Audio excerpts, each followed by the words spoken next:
Queridos amigos televidentes, estamos felices, encantados de teneros nuevamente con nosotros. Hoy tenemos aquí una vez más al pastor Óscar Sande. Óscar, bienvenido nuevamente. Muchas gracias. Yo creo que ya perteneces a la familia de los televidentes, porque ya te han visto varias veces, ¿no? Y seguro que están encantados de poder volver a escucharte. Como recordaréis, él es un pastor español que, es nativo de Mondragón, como sabéis corresponde al País Vasco, aunque él está ejerciendo su labor pastoral. Repito todo esto porque algunos de vosotros quizá no hayan visto anteriores programas. Como os decía, él está realizando su labor pastoral en Australia y Nueva Zelanda. Y allí está llevando a cabo una serie que es titulada El Alfarero. Es una serie verdaderamente de gran éxito, que ha tenido gran audiencia, tiene gran audiencia, y que él ahora, en estos días que está aquí en España, que pasa por aquí, pues bueno, tiene a bien dejarnos estos mensajes tan interesantes, de los cuales ya algunos habéis escuchado y vais a seguir escuchando. Muy bien, hoy nos va a hablar acerca de un título que creo que también es muy interesante, titulado La Primera Obra. Y entonces le vamos a decir al pastor Óscar Sande que nos diga qué quiere decir con respecto a este título. Pastor. Bueno, la primera obra que vemos como humanos es la unión entre un hombre y una mujer formando una familia. Siempre solemos decir que cuando Dios creó al hombre en esos 6 días de la creación y esa primera semana, digamos, creó 2 instituciones: la institución del sábado, porque la semana fue de 7 días, la institución del sábado, que pertenecía ya en el Edén, y la institución del matrimonio. Pero cuando decimos la institución del matrimonio, tenemos que especificar un poquitito más a qué nos referimos con ello. Realmente lo que creó no solo fue la institución del matrimonio, sino que por efecto de ello creó la primera familia. Un individuo, Adán, y otro individuo, Eva, que formaron una familia. La Biblia nos dice que tú te juntarás con tu mujer y formaréis uno. Claro, hay 2 maneras de ver esto. Formaréis uno, ¿en qué manera? Bueno, la primera, cuando tenemos los dos la misma mente, que es la mente de Cristo, cuando somos hermano esposo, hermano esposa, y nos juntamos y tenemos los principios básicos en común. La Biblia es el centro de nuestra vida, el Señor Jesucristo es el centro de nuestra vida, y por ello tenemos una mente. Nos hemos convertido en una persona por relación a que tenemos las mismas creencias en Cristo Jesús. Entonces, Cristo es ese pegamento que nos une y nos hace uno. Al mismo tiempo, hay otro concepto que también es válido, así como el primero es válido, es el hecho de que al esposo y a la esposa fueron llamados a reproducirse y a procrear y llenar este mundo. Uh-huh. ¿Qué ocurre? Que, por ejemplo, el esposo tiene 46 cromosomas y la esposa tiene 46 cromosomas. Cuando el esposo da 23 de ellos y la esposa da 23 de ellos, de los 2 sale uno, que es el hijo, que es el fruto de la unión del esposo y la esposa. De los 2, cuando os unáis, de ustedes seréis una carne. ¿Dónde se encuentra, por ejemplo, en mi caso, una carne? En mi hijo Nicolás. Mi hijo Nicolás tiene los ojos de su madre, la boca de su padre, tiene una amalgamación de 23 cromosomas míos y 23 cromosomas de su madre. Entonces, él es el fruto de nuestra unión, y de nuestra unión salió uno. También válido. Y digo también válido porque a día de hoy hay matrimonios que no han podido tener hijos. Entonces es válido el hecho de que es Cristo el que nos une en una mente y somos uno. Y cuando somos uno, también a través de nuestros hijos somos uno. Cuando miramos a nuestros hijos es la expresión de nuestra unión. esa expresión de nuestra unión matrimonial. Una familia. La primera obra del esposo y de la esposa es la familia. Muy bien. Óscar, yo quería pedirte que nos hicieras una pequeña aclaración. Y yo sé que algunas personas cuando escuchan o leen esto de se unirán y serán una sola carne, lo enfocan a una unión exclusivamente sexual.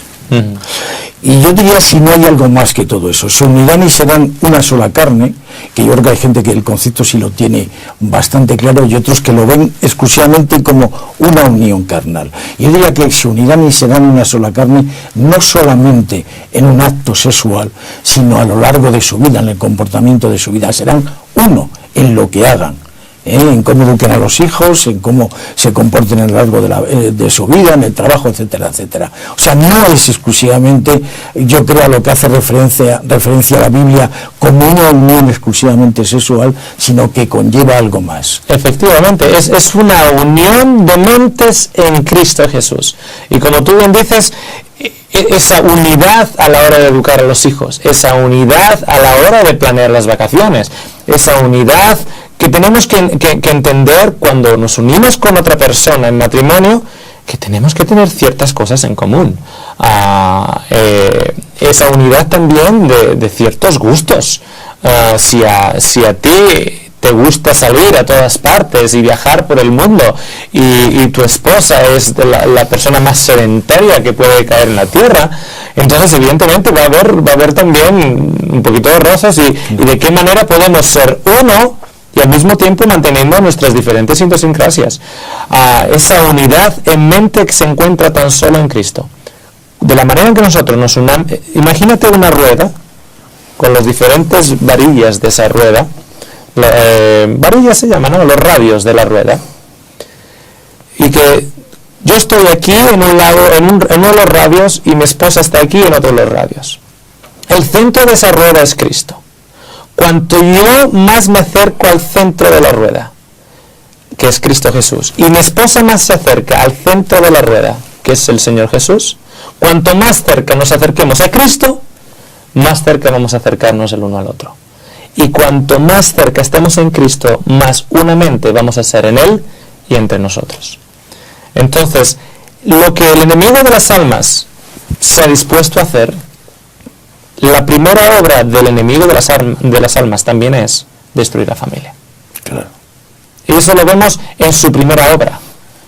Cuando queremos saber en qué pone Dios el cariño y su emoción más preciada, a veces nos vale la idea de mirar dónde lo pone el enemigo.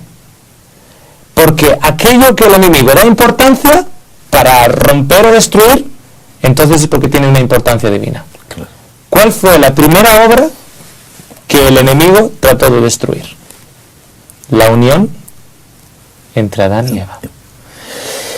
Recuerdo que en programas anteriores, y seguro que algunos de nuestros televidentes lo recuerdan, hablabas de las dos plagas que existían actualmente en la sociedad con respecto al matrimonio, que era el adulterio y el divorcio. Uh-huh. Y entonces nos dice esta pregunta, y aunque es un poquito, digamos que podría corresponder más al programa en el cual hablabas de este tema, sí se me acaba de ocurrir ahora, y yo no quiero dejarla dentro, te la quiero hacer, ¿eh? Uh-huh. Entonces, el tema es el siguiente: cuando hablamos de adulterio, que el Señor dice, no adulterarás, yo te acabo de hacer una pregunta ahora en cuanto a que seréis uno, y no se refiere exclusivamente a una unión sexual, sino que va más allá.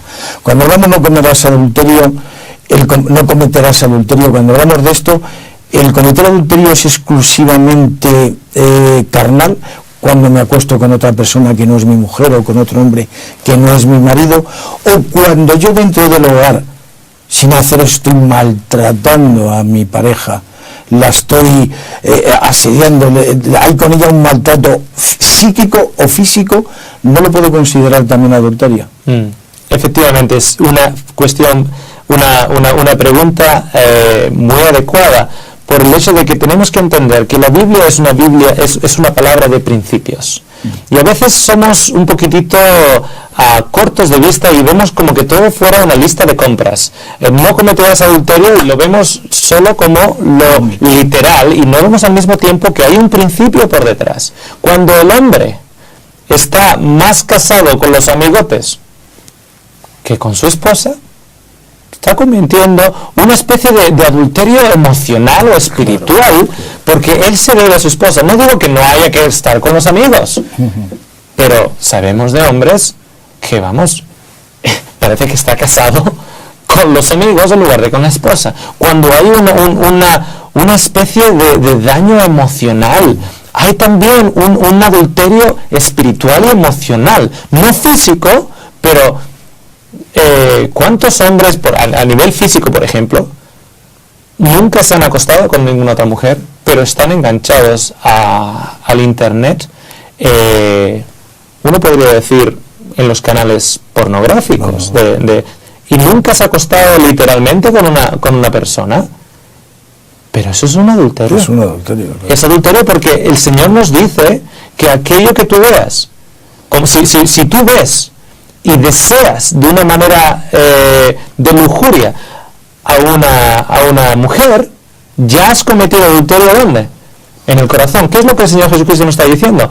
Que tenemos que empezar a mirar la Biblia con los principios que están detrás de ella. No mirarla de una manera cuadriculada en el cual dice, no solo lo físico, sino lo que va más allá, efectivamente. Pero voy a ir un poquitito más allá de ello. O sea, alguien puede decir, ok, vale, entiendo cuando una persona, por ejemplo, está viendo canal pornográfico en la internet. Entiendo eso y esa persona cometiendo adulterio. Pero oye, ¿y este hombre que está continuamente en el internet chequeando la página de deportes, chequeando esto, chequeando lo otro, que son las 3 de la mañana y está todavía, y no está viendo porno, está viendo internet y se levanta y está con los videojuegos? Y no hace falta tener 15 años para andar con los videojuegos. Yo conozco muchos hombres de 40, 45 años que la esposa está en la cama y él está ahí con los videojuegos. Es una especie de adulterio emocional. Tú te debes a tu esposa. Hay una obra que el hombre y la mujer tienen que invertir y tienen que trabajar y construir, y esa obra es la familia. Y cuando la está despreciando, por ejemplo, y le dice tu trabajo es un trabajo que lo puede hacer cualquiera, y la está humillando y la está menospreciando, efectivamente, eso es otra forma de adulterio. Está adulterando efectivamente el matrimonio. Efectivamente, no está amando, no está respetando, no está invirtiendo en esa obra, está mancillando a la otra persona, y no estamos para mancillar a nadie. Claro, es que perdona, te he interrumpido. No, quería decir simplemente lo que tú dices, que hay que ver más allá. Tenemos que tener claro que cometer adulterio va más allá de la simple palabra adulterar en el sentido carnal, que hay muchas formas de adulterar, un hombre con una mujer, o una mujer con un hombre dentro del matrimonio, que no es exclusivamente bajo un aspecto carnal, claro, hay otras connotaciones. Por ejemplo, mira, hay incluso otro aspecto que la Biblia nos trae acerca del adulterio, y es el adulterio espiritual. Claro. Cuando tenemos a un Dios que ha creado este mundo, ha creado a cada uno de nosotros, y la gran mayoría de aquellos que han sido creados por Dios le sacan la lengua a Dios y le dicen, yo no quiero saber nada de ti, y se van a otras religiones. ¿Cuáles son otras religiones? Bueno, aquí en España el fútbol. Porque antiguamente cuando se iba al fútbol, los domingos, pues unos van a la iglesia, otros van al fútbol. Ahora se van al fútbol el sábado, el domingo, y están ahí adorando a sus ídolos. Porque además lo llamamos así, los llamamos ídolos. Entonces, espiritualmente, cuando nos hemos apartado del mismo Dios que nos creó, Dios lo llama un adulterio. Es un adulterio espiritual. Cuando los hijos de Israel dejaban las prácticas del Dios de Israel y adoptaban las prácticas de los paganos, Dios los acusaba y les decía, ustedes fueron con otros y cometieron adulterio. Claro. O sea, es un adulterio espiritual. Lo que el enemigo está tratando es de romper esa unión, porque para Dios la familia es muy importante, tanto que fue su primera establección de dos humanos, la familia, el matrimonio y la familia. Tanto que el enemigo fue la primera cosa que trató de destruir: separar a Eva de Adán, hacer exaltar a Eva con pensamientos de que tú vas a estar por encima de todos. Claro, cuando el enemigo le está diciendo a Eva, tú vas a ser como Dios, bueno, pues si voy a ser como Dios, definitivamente voy a ser más que Adán. Entonces, Dios hizo a Eva para estar al lado de Adán, simbolizando que no tiene que estar por abajo para que Adán la pisotee, ni por arriba para que ella se exalte. Pero ese equilibrio tan hermoso que Dios creó en la familia, de estar al lado, de ser respetados y ser vistos por Dios como individuos iguales, esa creación de Dios, Satanás trató de destruir. Claro. Hay una frase, ahora que estás diciendo esto, que se suele decir mucho, y es: detrás de un hombre, detrás de un gran hombre suele haber una magnífica mujer. Uh-huh. Y yo diría que yo lo cambiaría, no detrás ni delante, sino al lado. Al lado de un gran hombre hay una gran mujer, ¿no? Muy, efectivamente.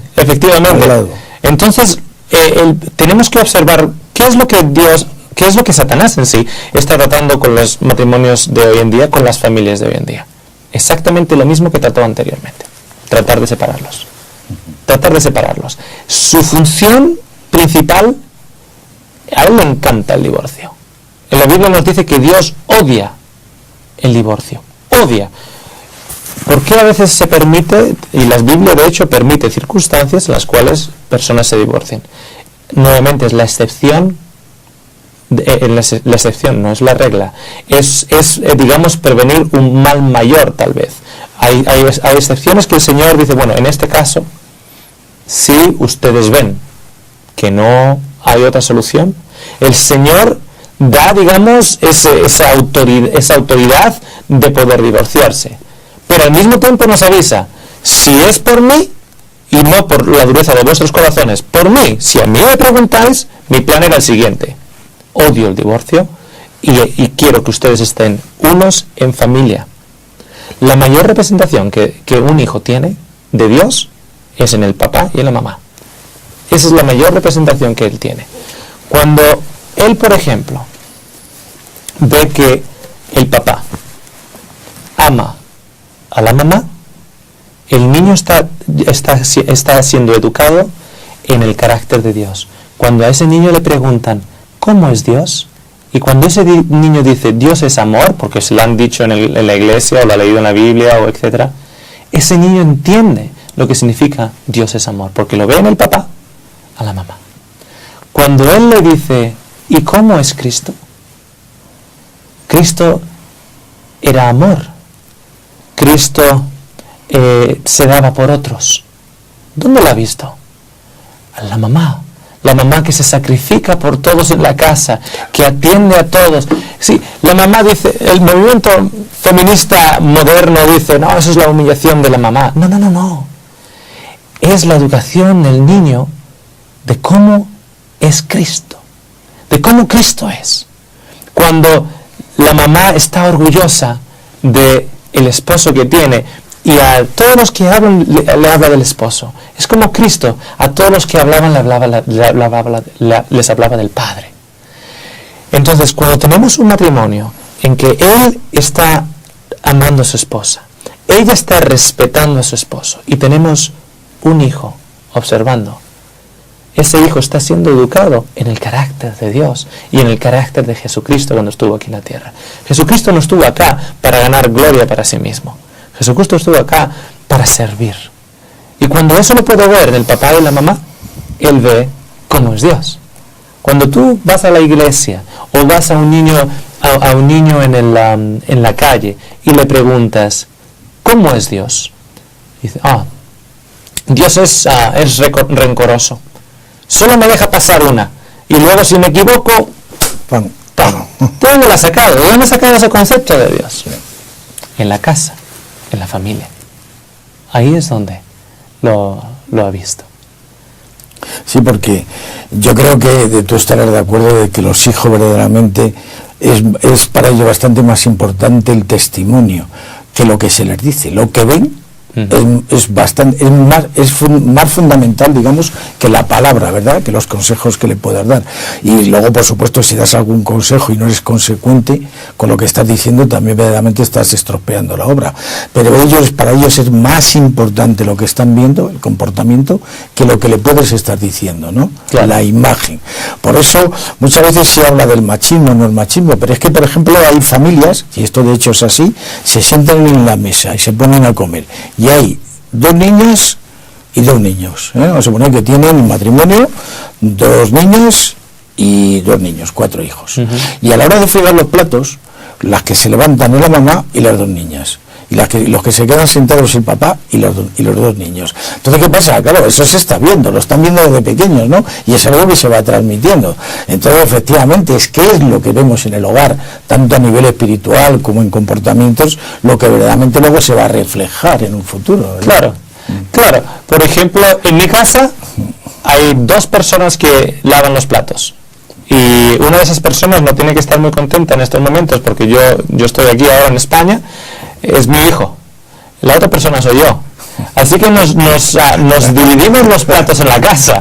Por eso digo que no tiene que estar muy contento, porque claro, yo estoy aquí, así que ahora le ha tocado el desayuno y la comida, y entonces, ¿por qué? Es una educación de servicio.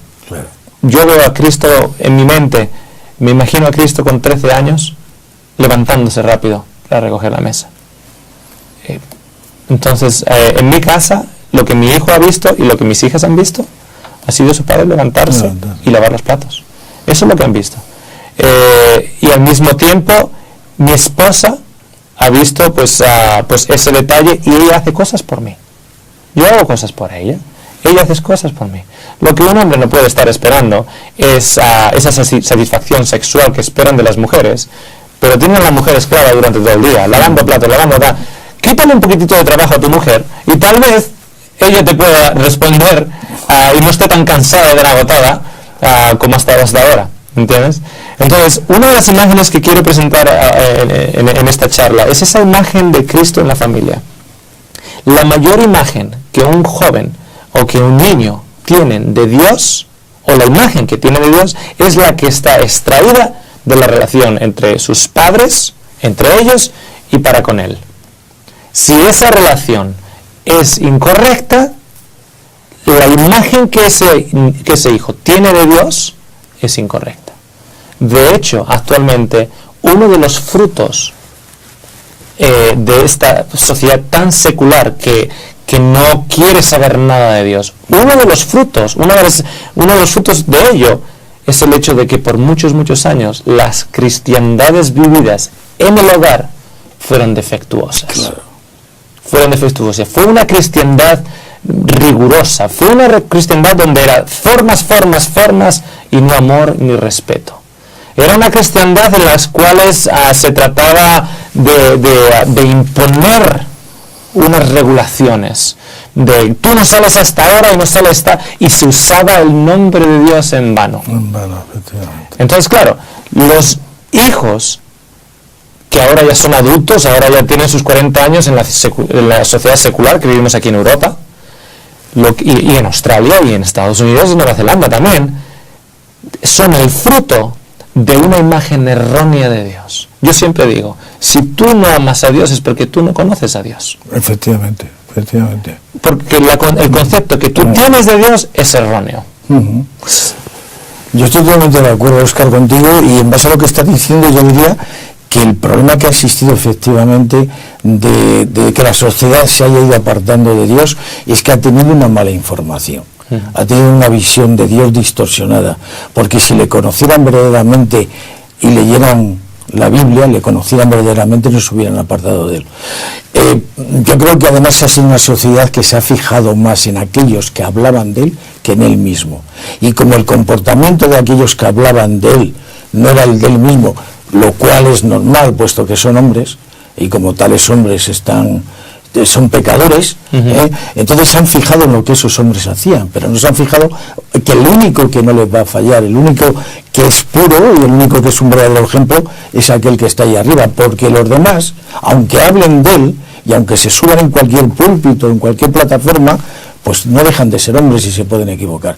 Entonces han visto cosas al no conocer a Dios verdaderamente y no conocer lo que Él significa y lo que dice su palabra, pues ha habido una distorsión con respecto a este tema y eso ha provocado que la sociedad se haya ido apartando de Dios, porque se ha procurado Satanás, el enemigo, que es muy inteligente, ha procurado que la sociedad no le conozca.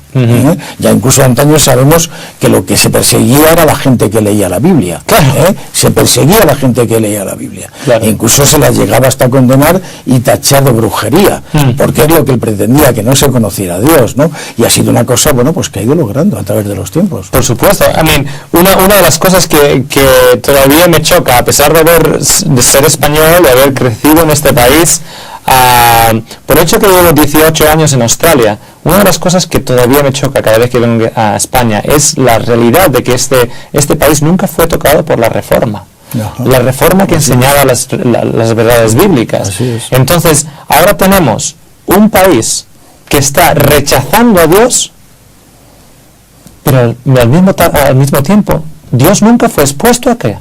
La Reforma que hablaba de la Biblia en sí, y no de las penitencias, y no de todas estas cosas que, claro, una persona con 4 dedos de frente solo tenía que pensar un poquito en estos tópicos y darse cuenta que esto es una farsa, esto es una religión inventada. Claro. Entonces, la reforma de Lutero y de los reformadores que fue por toda Europa, no en España. Entonces, ahora tenemos una sociedad secular que están rechazando a Dios y dicen, no quiero saber nada de Dios porque ya lo he visto y lo que he visto no me gusta.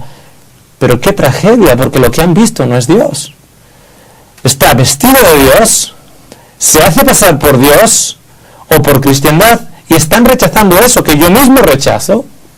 Pero rechazando eso están rechazando al mismo Dios verdadero que nunca han encontrado, y este país nunca han encontrado. Entonces, la base principal de dónde esa epidemia la causa principal es porque no se ha visto en los hogares, pero no ahora, 20 años atrás, 30 años atrás, 50 años atrás, un siglo atrás, y por toda la Edad Media. Lo que estamos viviendo ahora en este secularismo es la consecuencia de que Cristo no estaba en la casa, Cristo no estaba en el papá, Cristo no estaba en la mamá, y por ello el niñito y la niñita no fueron capaces de discernir el amor de Dios y un Dios amante que es capaz de dar todo por él. Porque veo a un papá egoísta que solo piensa en él, a una mamá egoísta que solo piensa en ella, a una sociedad egoísta que solo... Todo esto dice, pues Dios solo se preocupa de él, yo me voy a preocupar de lo mío. Y es la gran tragedia. La primera obra para recuperar la cristiandad en esta sociedad es a través de la familia y la imagen de Cristo en ella. Muy bien, pastor. Es un verdadero placer tenerte con nosotros y escucharte y que puedas transmitir estos sabios consejos para que la vida de muchas personas pueda cambiar. Que hacer bueno el título de nuestro programa, tu vida puede cambiar y puede cambiar nuestra vida cada vez a mejor. Nunca vamos a llegar a ser perfectos, porque no lo seremos aquí en esta tierra, por mucho que nos fijemos en Jesús, que debe ser nuestro ejemplo y tratemos de seguirle, lo debemos de hacer, haciendo bien aquello que decía Pablo, ya no vivo yo, sino vive Cristo en mí. Aunque no lo logremos, debemos de intentarlo, porque somos imperfectos y hasta que Él no nos renueve nuevamente no llegaremos a ser perfectos como Él quisiera. Pero bueno, tus consejos son hermosos, son una maravilla y nos gustaría seguir contando contigo en sucesivos programas. Y a vosotros nada más que despedirnos y desearos que estéis con nosotros nuevamente.